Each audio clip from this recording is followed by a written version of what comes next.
Miss Raw, catch up in just a few short moments with the Raw Rapid Recap. It's Bobby Monsoon 215. Like, comment, subscribe. We're gonna get directly into Raw. As always, Monday Night Raw starts off with a surprise that shocked everyone in the wrestling community. Seth freaking Rollins starts off the show, the crowd screaming his name. Everybody is hype about this. Now, of course, he's going to get interrupted while cutting a promo because nobody could start off Raw or SmackDown with a promo and no one interrupts. Who interrupts him? Damian Priest. Damian Priest comes out. He's limping from the injury from Clash at the Castle with his leg, but he says he's not gonna relinquish the title. He will be keeping the title. Not only keeping the title, he offered Seth Rollins a title shot at Money in the Bank pay-per-view. Of course, Seth Rollins, he agrees to the title shot, and that's the match that's gonna be set up. Seth Rollins, Damian Priest, Money in the Bank PLEs. That should be definitely a good match to look forward to. The first match of the night, we got Chad Gable versus Braun Strowman. Now, Chad Gable, he wanted to get another shot at the IC title. Adam Pearce tells him he got to get in the back of the line, but don't worry, I got a competitor for you. So he got him facing Braun Strowman. Solid match, just the same old Alpha Academy gimmicks with Maxine, Otis, Tozawa. Everyone going back and forth. Braun Strowman winds up winning the match by a power slam. Braun Strowman beats Chad Gable, not with a crazy finisher, not with any outside interference, outside weapon. He beats Chad Gable, an Olympian, with a power slam. So there's that. And Chad Gable, he's pissed off, so he starts chastising the Alpha Academy right after the match. He's smacking Tozawa. He takes Maxine crutches, throws him out the ring. He's cursing everybody out. So when he slapped Tozawa, that's when Otis starts snapping. Otis is like, man, you can slap me, but don't slap my man. So, that's when he starts snapping. He pushes Chad Gable to the floor. And, they walk out the ring. Now, later on that night, Otis tells Chad Gable, I'm done. I'm wiping my hands with this. I can't do this no more. So the Alpha Academy breaks up, and it leads to the obvious thing what's gonna happen, which is Chad Gable teaming up with the Creed brothers, and I think that is gonna be fire. I like the Alpha Academy with the Creed brothers. I think they're gonna have some great storylines going on with that. So I'm interested to see what's gonna go on with that. Sami Zayn cuts a promo on Bron Breakker.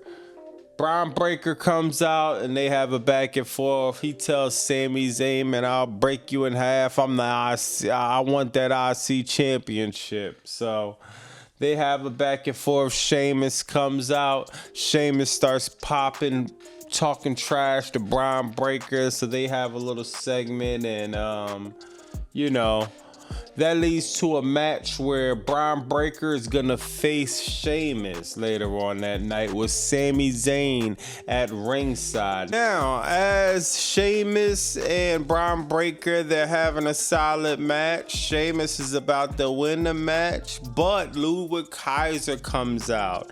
So there's a disqualification in that match. Sheamus wins the match by disqualification. Ludwig Kaiser starts attacking Sheamus' knee. Now, what happens after that? He puts his knee on the steel steps. He's about to run and do the same thing he did with his old partner, Vinci, with the New Day. He's about to try to damage Sheamus. Now, in a surprising turn of events, as he's running to kick his knee into the steel steps, you got Bron Breakker running the opposite direction. Boom! man, Bron Breakker probably got the best spear in the business right now, and there's no debating. Bron Breakker spears him, and that ends the segment off there. Now, alright, so you got the last match, what was Jey Uso, Rey Mysterio, and Finn Balor. Triple threat match to see who's going to qualify for the Money in the Bank match. Now, it seems like we're having a lot of these qualifying matches. That's been a theme all year, but whatever. Solid match, you know, Rey Mysterio gonna do work, Jey and Finn gonna do work. Some good spots in the match. Of course, Judgment Day comes out and starts beating up Rey Mysterio. So you got Dominic, he starts beating on Rey Mysterio and all of that.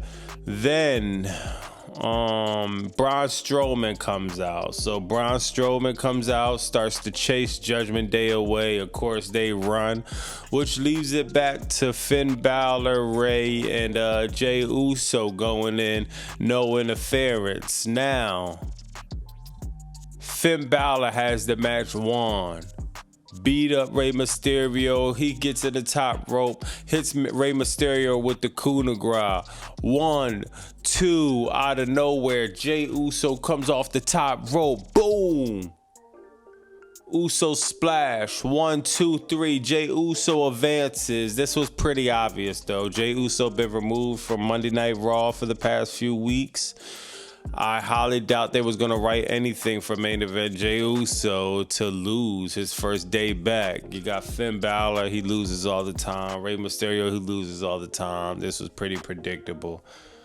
So that was the main event, and as Jey Uso was celebrating, the lights go out. All right, we're going to talk about this Uncle Howdy segment to end off Raw. A lot of people hitting me for my opinion. You got a lot of mixed reviews online. From 1 to 10, I'm literally at dead in the middle at a 5 with this segment. You know what I mean? Like, it definitely wasn't a 10. It definitely wasn't the best segment I ever seen in my life. But it definitely wasn't a 0. I think it was cool. You know what I mean? I think it was different. The attempt was different. You know, you got a bunch of people in gorilla all laid out. It looks like a horror scene, you know what I mean? Like, okay, I get it. That was cool. The not so cool of it part is what happens now. All right, Uncle Howdy is this character, but how does this look when the lights come on and he's actually has to perform in the ring? We know Uncle Howdy is Bo Dallas. We know Bo Dallas is a great talent. He's a great in-ring talent. He could work. But the second he goes into the ring, he loses some of that mystique.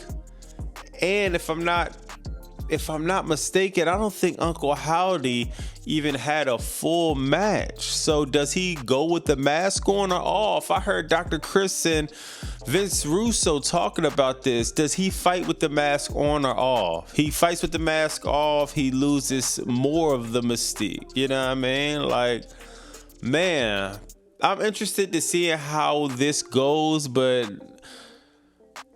I honestly think that it just goes downhill from here, unfortunately. They dropped the ball with Bray Wyatt already. I don't see them doing anything, not even close to what they was doing with Bray Wyatt. I just look like this might be the watered down version of that, if that. Let me know in the comments what y'all think about this. It's Bobby Monsoon 215. Like, comment, subscribe.